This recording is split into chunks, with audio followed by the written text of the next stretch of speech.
I ran into this last week. Here's what fixed it for me.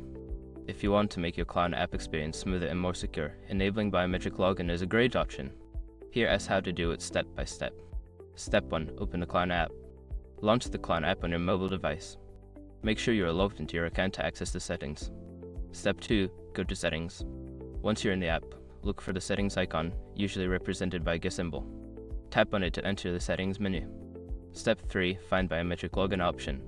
Scroll through the settings until you find the option for biometric login, which may be labeled as fingerprint or face ID. Tap on it to proceed. Step 4. Enable biometric authentication. Toggle the switch to enable biometric authentication.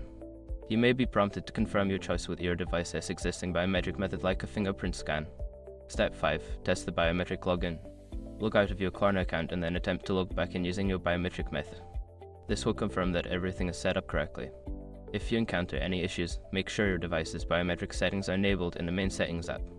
I hope this helps you set up biometric login easily. Enjoy the convenience and security it brings to your Klarna experience.